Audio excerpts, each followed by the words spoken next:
Bonjour à toutes et à tous, bienvenue dans l'équipe Morning, votre rendez-vous de tous les jours pour comprendre, décrypter et valoriser les enjeux liés à la femme. Et ce matin, comme vous le savez, je suis toujours accompagnée des deux belles dames ce matin. Et le thème que nous allons aborder, c'est sur la maltraitance infantile.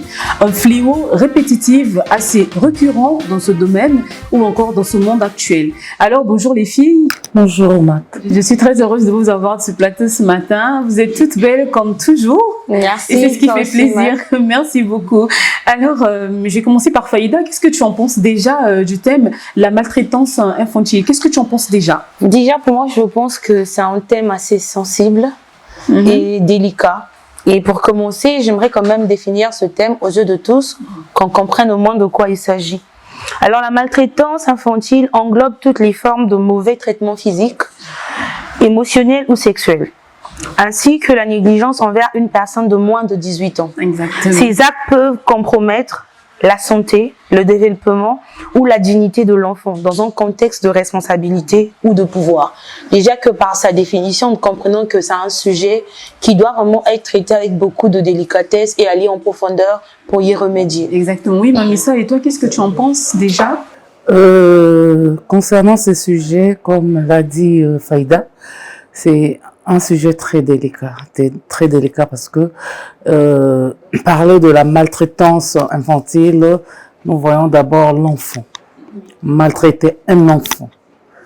Pourquoi on doit maltraiter un enfant? Pourquoi un enfant peut être maltraité?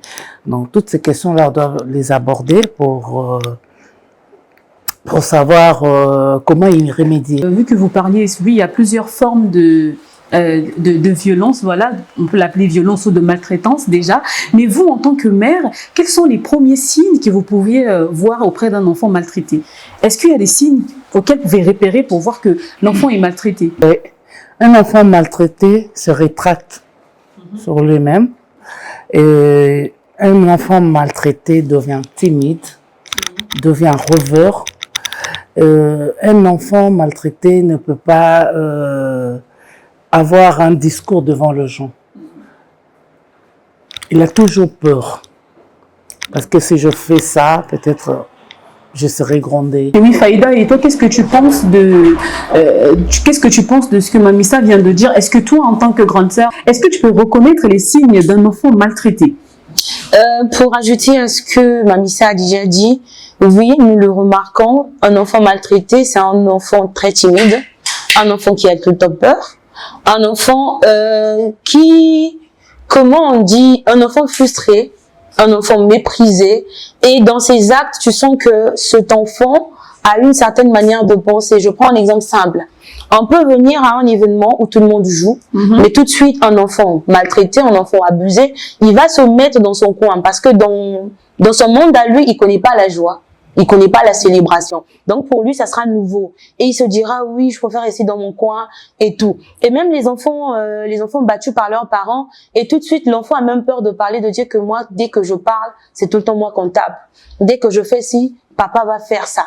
Donc, c'est un enfant qui a peur même de se laisser découvrir. Voilà. Mais quand on va dans la profondeur des choses, on se rend compte que souvent, ces enfants maltraités, c'est des enfants qui ont du potentiel.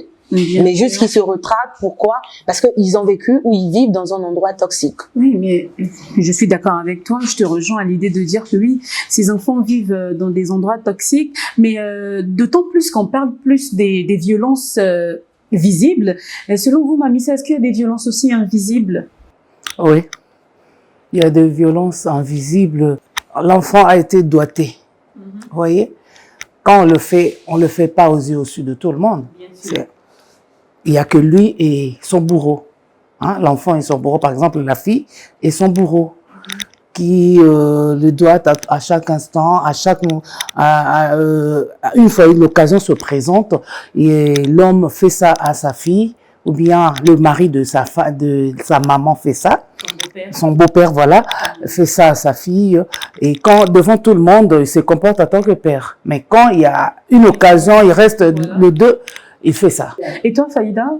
J'aimerais répondre à ta question en disant, parmi ces violences invisibles, on peut citer les violences psychologiques. Oui, la psychologie on voit les insultes, On voit des paroles rabaissantes. On voit tout ce qui va avec, qui touche réellement, directement plutôt, la conscience ou l'âme de l'enfant. Donc, c'est des choses peut-être qu'on peut pas toucher du doigt, mais tout de suite, quand ça sort, ça prend vie en cette personne. On verra qu'un enfant qui a toujours reçu des paroles rabaissantes, c'est un enfant qui se dira oui, je n'ai aucun potentiel, je ne peux rien faire, je suis pas intelligent, je suis pas mignon, je ne suis pas sage, tout le temps c'est moi. Donc, parmi les violences invisibles, on peut considérer les violences psychologiques. Oui, d'accord, mais je vous le concède, je suis de même avis que vous. Mais d'ailleurs, on parle de violences, voilà, on parle de maltraitance infantile au monde, genre de manière générale. Mais rentrons un peu dans le cas particulier du Congo. Selon le rapport de l'UNICEF, c'est plus de 70% des élèves subissent ces maltraitances ou encore ces violences. Parce que oui, qui dit maltraitance, qui dit violence.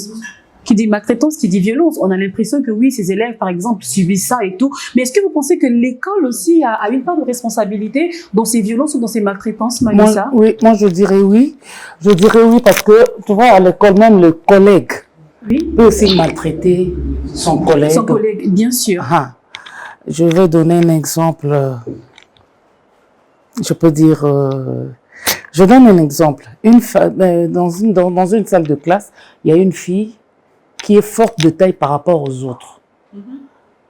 C'est aussi un sujet qui travaille sur le mental de l'autre. Les gens commenceront à se moquer d'elle. Ah, regarde comment elle est. Regarde comment elle est. Là, elle se renferme d'elle-même. Sur elle-même plutôt. Elle se dit, bon, avec ma taille, je sors le matin pour aller à l'école.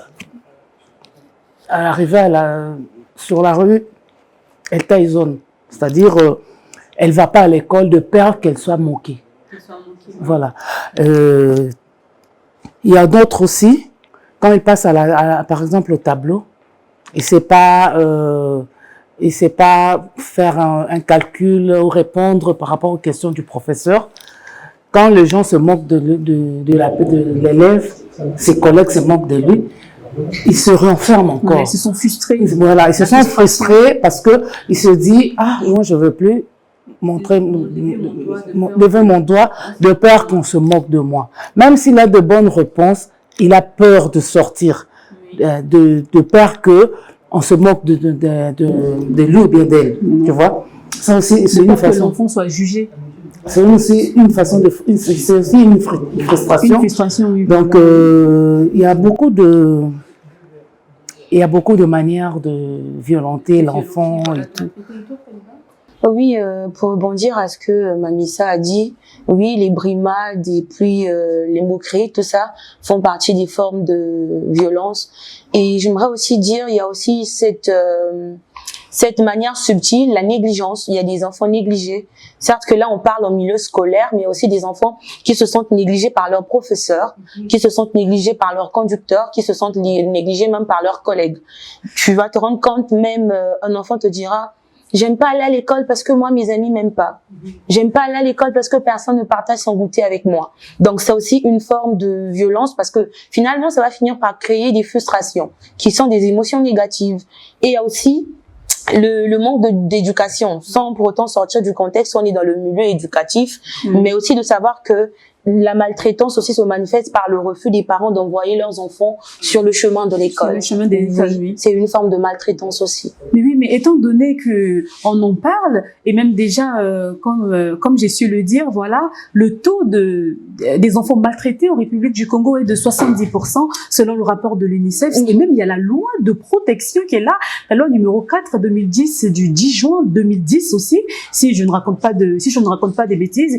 Il y a une loi de la protection des enfants. Effectivement. Mais comment ça, le taux reste élevé et pourquoi même ces personnes, d'ailleurs les enseignants et toutes les personnes qui vont avec, n'arrivent pas à mettre l'accent dessus? J'aimerais répondre à cette question, Marc, si tu le permets.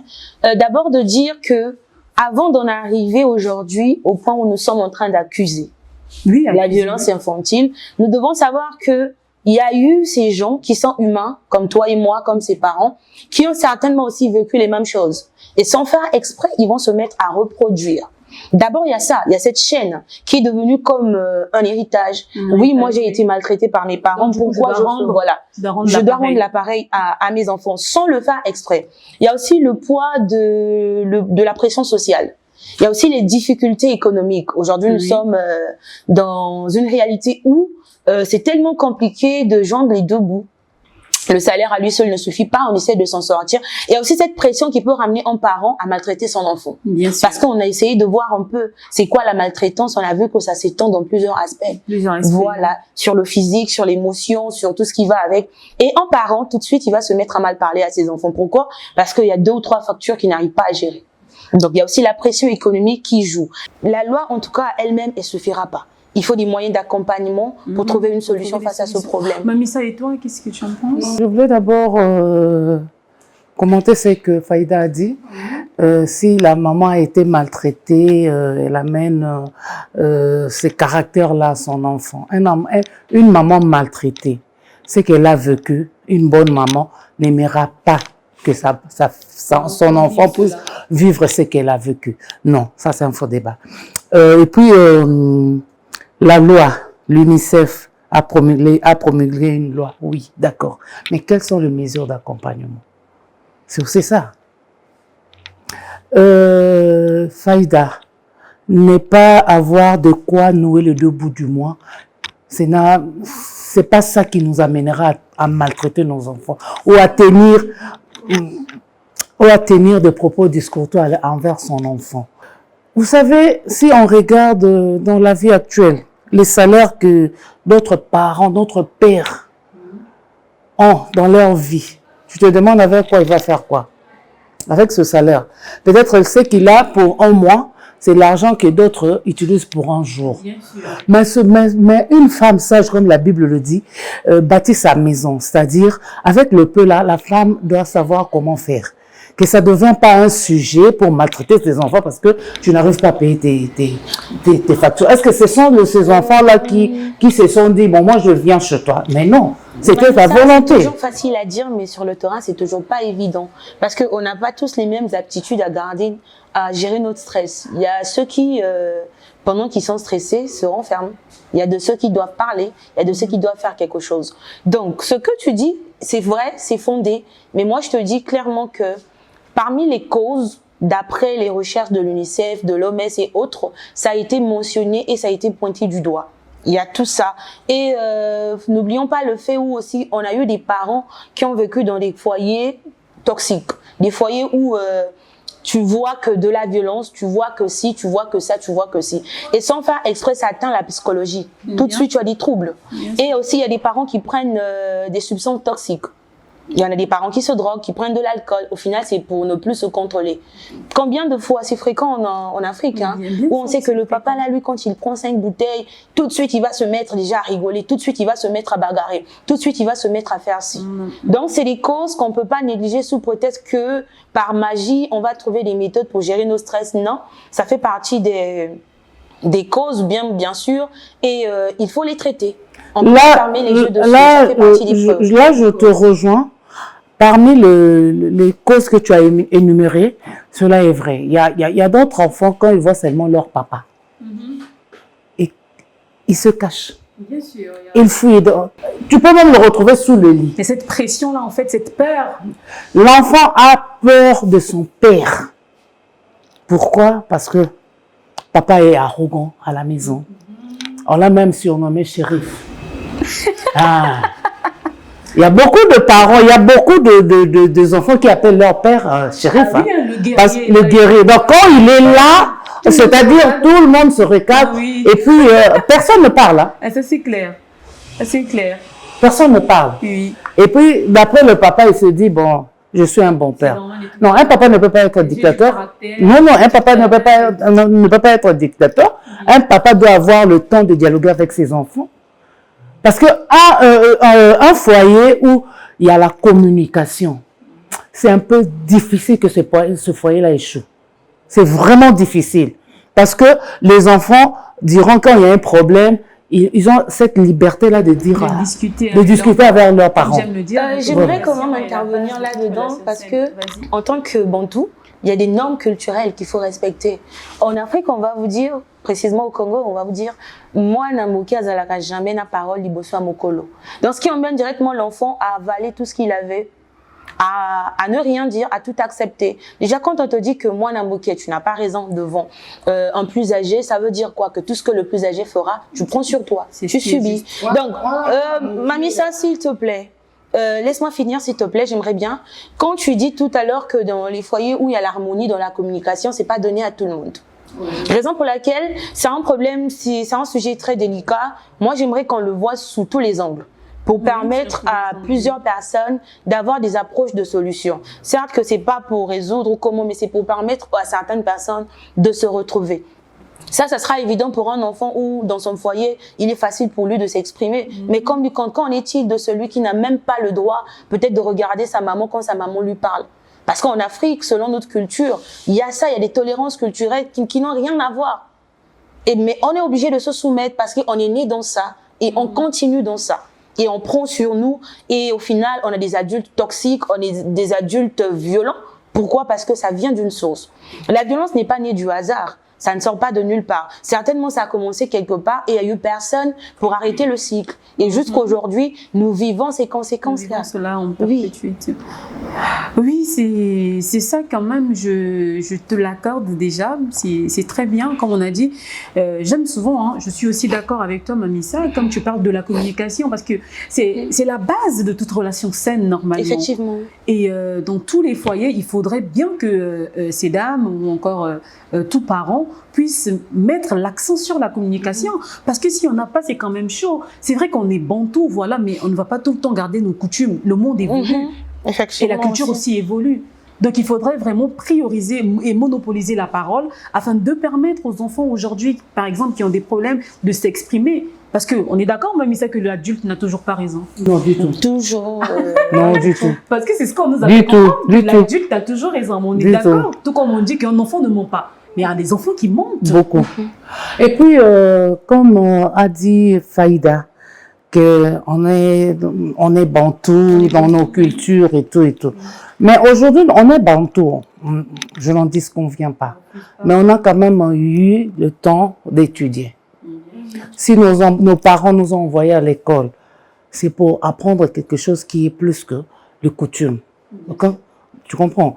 Et moi, je crois que dialoguer, un parent qui dialogue avec son enfant, s'il y a quelque chose, avant même que l'enfant ouvre la bouche, il saura. Il saura. Bien sûr. Je ne suis pas contre le dialogue, mais plutôt j'ai dit, il y a d'autres foyers où le dialogue n'est même pas évident. C'est ce que je dis. On cherche à remédier. Oui. Ouais, on cherche à y remédier. Le problème est que quand le foyer n'a pas le dialogue, c'est très dangereux. C'est vraiment très dangereux.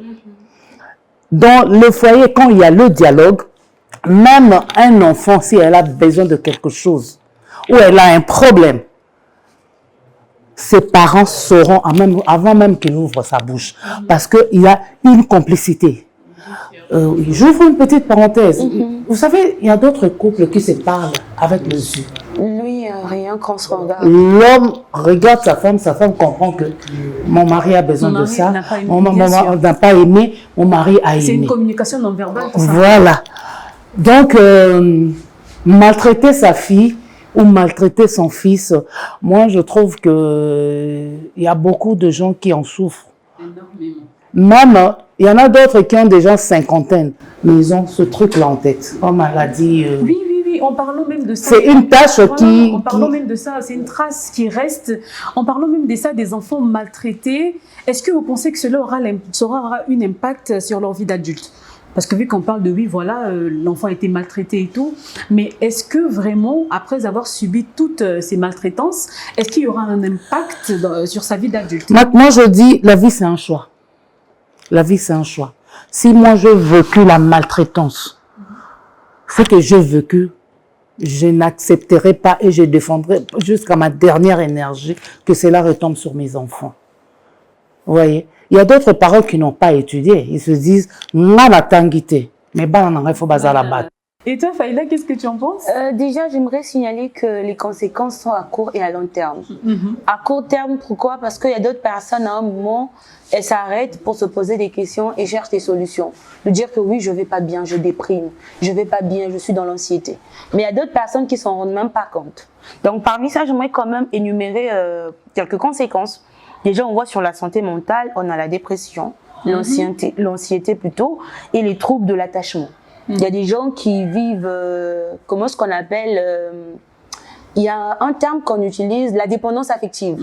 Tout ça parce qu'ils ont été dans une violence et ils veulent combler ce vide émotionnel plus tard. Et on voit le développement cognitif, le retard de développement, les difficultés scolaires. Comme j'ai su le dire au départ, c'est des gens qui ont un potentiel certainement, mais c'est juste qu'ils n'arrivent pas à s'exprimer. Pourquoi? Parce qu'ils se sentent frustrés et ils prennent sur eux. Donc, ça peut créer du retard scolaire, tout ça. Et sur le comportement, on aura tendance à voir des gens agressifs. Oui, agressifs, oui. Le comportement à risque, où tout le temps tu as peur qu'on te trahisse, tu as peur qu'on fasse ci, tu soupçonnes tout. Ah, dès que j'ai vu les gens là, c'est sûr qu'ils vont m'agresser. Voilà, c'est même ça. Et puis il y a l'isolement social. Certes on apprécie tous la solitude, il y a des fois où on aime rester seul, mais pas exagérer aussi. Donc ces gens auront tendance à vouloir tout le temps rester seuls parce qu'ils se disent que toute personne autour de moi est potentielle de me faire du mal. Voilà. Donc moi je dirais que c'est un peu ça comme conséquence, de savoir qu'il peut avoir des conséquences à court et à long terme. Et à long terme, oui, voilà, donc c'est comme ce qu'on est en train de dire dès le départ, parce que les chiffres, les statistiques nous révèlent quand même, d'ailleurs je vous invite d'aller vous documenter sur... En parlant des chiffres, je voudrais apporter un point essentiel sur ce que l'OMS dit, la maltraitance des enfants est un problème grave et répandu à échelle mondiale. Touchant environ 3 enfants sur 4, selon l'Organisation mondiale de la santé, l'OMS. Oui. Donc, c'est quand même un grand chiffre. Ce problème devient assez grave, voilà. Ça devient clivant, on ne parle pas de ça, on n'en parle pas assez, mais c'est grave. Et moi, je mets l'accent plus sur la République du Congo, d'ailleurs ici chez nous, je mets l'accent plus sur ça parce que le taux quand même est élevé à 70%. Ça veut dire que 70% des enfants vivent la maltraitance, vivent de l'harcèlement, et même ça malgré la loi de protection qu'il y a. Maintenant, dans tout ça, quel est le rôle de la femme concernant les maltraitances? Déjà, moi, pour dire, la femme, c'est elle qui porte l'enfant. La femme, c'est elle qui donne vie. Et de base, elle est quelqu'un d'amour, quelqu'un de bonté. Et donc, certainement, cette situation préoccupe la femme. Oui, d'accord. Oui. Et à elle seule, en tant que femme, elle ne peut pas résoudre tout ce problème. Elle doit compter sur l'aide de l'État, elle doit compter sur l'aide des organisations, elle doit compter sur l'aide scolaire, elle doit compter sur l'aide de tout le monde. Mais déjà, en tant que femme, c'est déjà de revoir comment j'éduque moi mes enfants à moi, comment je considère les enfants de ma famille, disons la grande famille africaine, et comment je considère ceux de mon entourage, le quartier, la ville, tout ça. Parce que déjà, il faut commencer à faire un travail sur soi. Une introspection. Voilà, faut pas juste pointer du doigt, X maltraite, X... Non, non, non, il faut d'abord voir, moi, comment je traite les enfants autour de moi. Peut-être que tu es aussi considéré comme quelqu'un de violent, tu es aussi considéré comme quelqu'un qui vient pour détruire. Alors, il faut d'abord faire un travail personnel. Dès lors que ce travail est fait, chercher maintenant à résoudre le problème. Ok, oui, il y a ça. Et qu'est-ce que je peux apporter dans mon foyer? Parce que tout doit commencer dans le foyer. C'est d'abord le premier cercle d'exercice qui nous est donné. Tu commences à faire ce grand travail dans ton foyer pour étendre le reste. Et surtout aussi en tant que femme, de ne pas rester oisive face à un tel traitement. On se dit, ouais, si le voisin maltraite son enfant, c'est son enfant. Qu'est-ce que j'ai à dire au voisin? Non. Ça, c'est la non-assistance d'une personne en danger. On a le droit d'intervenir et de dénoncer ce genre d'action autour de nous. Voilà, ce genre de fait. Voilà. Et pour moi, je dirais déjà que ce sont les premières actions par lesquelles on peut commencer. Et toi, Mamissa, qu'est-ce que tu en penses? Premièrement, je dirais une femme, une maman, c'est une porteuse de vie. Oui. Si aujourd'hui mon voisin ou ma voisine maltraite son enfant, il y a d'autres, quand tu vas intervenir, il te dira, il va te demander si c'est ton enfant. Moi, je suis en train d'éduquer mon enfant, parce que il y a d'autres personnes, la maltraitance, et ils voient ça l'éducation. Il maltraite son enfant, mais d'après lui, c'est l'éducation. Voilà. Une femme ne peut pas couvrir le mal de son enfant. Une femme doit dialoguer avec son enfant. Le dialogue revient toujours dans tout ce problème, Une femme doit dialoguer avec son enfant. Une femme, même la Bible dit, la verge sur le dos d'un insensé, c'est pas un péché. S'il faut taper, il faut taper. Mais fais-le avec amour. Tu tapes, après tu reviens.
Donc avec le feu, oui, d'accord. Mais avant de chuter, qu'est-ce que tu en penses, Faïda? Pour toi, en fait, l'éducation d'un enfant se résume sur la parole ou sur les coups? Moi, je dirais, ça va de soi avec le type de parent qu'on a. D'accord? Parce qu'il y a personne ici qui va lever son petit doigt dire que moi, je n'ai jamais été fouettée par mes parents. Au contraire, oh, c'est une grâce. Moi, en tout cas, c'était ma tasse de thé. Hein. Moi, en tout cas, parmi tous les enfants de mes parents, il n'y a pas celle qu'on a fouettée plus que moi. Déjà, j'étais un peu téméraire. Bref, faut dire, ça va de soi avec le type de parents qu'on a. Comme je le dis tantôt au début, on ne rend que ce qu'on a reçu. Il y a d'autres personnes, pour eux, le prototype idéal, le modèle idéal d'éducation, c'est le fouet. Pourquoi? Parce qu'autour de lui, il n'a vu que ça. Aujourd'hui, là, si tu me dis, pourquoi, en tant que Téké, tu aimerais te marier avec le Rafia? Mais oui, ma tradition, ma culture, on a toujours fait ça. On n'a pas vu autre chose. Si aujourd'hui vous me présentez autre chose, j'irai aussi vers autre chose. Donc pour ces personnes, les parents qui éduquent avec le fouet, pour eux, ils se disent que de la pièce. Effectivement, c'est ça aussi. Et mais c'est pas souvent animé des mauvaises intentions. Donc c'est juste dans le but d'éduquer, comme a dit Mamie ça. Mais juste pour eux, le couloir ou le modèle qu'ils ont toujours vu, c'est par le fouet. Ils n'ont pas vu autre chose. C'est aujourd'hui avec les médias, en milieu scolaire, où on nous apprend la communication et autres. Mais sinon, nous, on faisait aussi notre communication à notre manière. Où tu viens, peut-être pas par le fouet, tu viens déjà, tu vois ton père, tu trembles. Ton père te crie déjà. D'où tu viens? Tu trembles. C'est même pas le fouet, mais rien que la voix de ton père. Ça te fait trembler. Toi, tu vas, le chéri. Toi, tu vas te dire qu'on est en train de te gronder, mais pour ton père, il se dit qu'il communique. Il communique, il prend son autorité de père. Donc, je suis un peu entre les deux. Voilà, je peux dire que je suis pour le fouet, mais seulement quand c'est fait avec amour et dans le seul but de recadrer. Si c'est fait avec amour, je ne vois pas un parent taper son enfant dans le but de le tuer. Ah, il y a des parents aussi. C'est juste par la colère. Mais là, on dira, c'est peut-être qu'il avait pris des substances toxiques avant. Parce que quand tu tapes, tu sens que mon enfant agonise, tu ne peux pas insister. Non, même pas des substances. J'ai mis mon enfant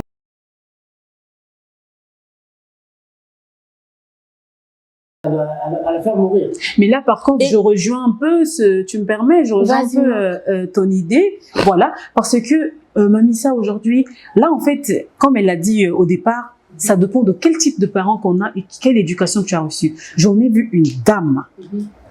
Elle a été mise sur les réseaux sociaux. Elle a frappé. Je sais pas, l'enfant avait fait quelle erreur, mais elle a frappé l'enfant. C'était son enfant.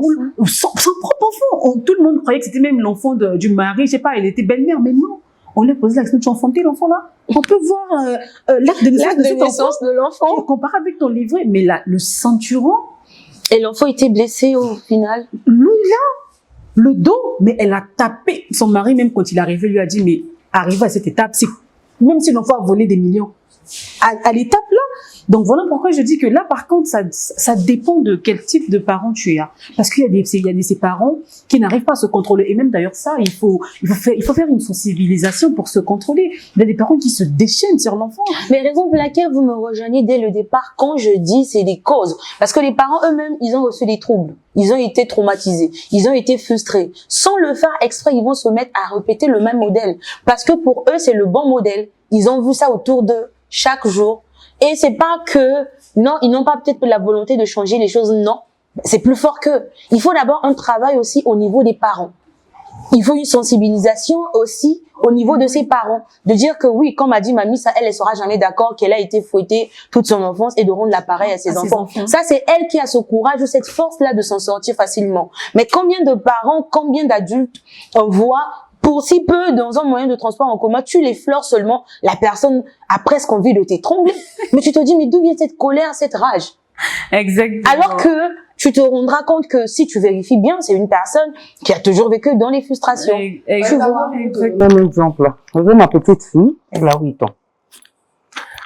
Quand elle était avec moi, on lui disait toujours, toi tu fais tout ça parce que mamie est là. On lui disait toujours comme ça. Mais voilà. Mais cette assurance-là, quand elle gaffe, il faut que on la corrige. Que je la corrige. En tout cas, là, je n'avais pas pitié. Je la frappe ou je lui dis tout simplement rentre en dessous du lit. C'est ce genre de punition. Parce que il y a beaucoup de gens qui disent que les enfants qui sont élevés par mamie sont des gâtés. C'est vrai. Moi, je dirais... Non, c'est vrai. C'est vrai et faux. Ah, non, c'est bon. C'est vrai et faux. Mais si on va en termes de pourcentage, c'est vrai à 80%. Et les 20% sont réservés Maintenant, pour ceux qui éduquent. Moi, je suis de nature nerveuse. Je suis lionne. Je suis de nature nerveuse et j'ai pratiqué les arts martiaux. Mes enfants, je les ai éduqués seuls. J'ai 2 enfants. Alors, je me disais, si je loupe cette éducation, on dira, ah, parce que sa mère est judocate, parce que sa mère est journaliste. Vous voyez un peu. Donc, je donnais le meilleur de moi. Donc, le meilleur là, c'était et la baffe et l'éducation. Aujourd'hui, ils sont ce qu'ils sont. C'est parce que je suis les éduquer. Moi, mes enfants, je les tapais. Mais quand mes nièces venaient chez moi, même s'ils font n'importe quoi, je ne sais pas porter la main sur l'enfant qui n'est pas mien. Là, c'est vraiment moi. Parce que je dis toujours, ah, je vais frapper l'enfant d'autrui. Oh, il y avait un esprit, n'a du problème. Donc, mieux vaut regarder. Mais moi, je suis contre la maltraitance. Moi, j'aime les enfants. J'aime les enfants. Surtout, là, jusque-là, on a abordé que la maman, la propre mère, la mère biologique, qui maltraite son enfant. Maintenant, le marâtre, qui privilégie leurs enfants et maltraite les enfants qu'ils ont, ils ont trouvé elle a trouvé dans le foyer. J'ai bien même à chanter ça. Et quand je serai mariée, c'est moi qui aurai beaucoup appris que ton enfant. Peut-être c'est moi qui préparais à la maison, ton enfant ne préparait pas. Je faisais tout. D'après toi, tu me maltraitais. Or, tu m'apprenais, tu m'es formé en fait. Merci beaucoup les filles pour vos interventions. Déjà, cela permet de sensibiliser. Alors, au regard de tout ce qui a été dit ici, pour mon mot de fin, moi j'aimerais dire que aucune forme de violence ne doit être banalisée. Sauver un enfant, c'est sauver une vie, tout simplement. Et peu importe la gravité du problème, ou peu importe comment l'enfant se comporte, monopoliser le dialogue. Étant donné que nous sommes bantous, comme on l'a dit, oui, la chicotte, le fouet, il est hyper important. Je n'en disconviens pas, je ne refute pas cela. Mais le plus important aussi, c'est d'émettre une communication saine autour des foyers, autour des enfants. Parce que oui, comme j'aime le dire souvent, la communication est la relation de toute relation saine. Donc, prioriser la communication et voilà. Merci beaucoup de nous avoir suivis. On se dit demain, même heure. Au revoir.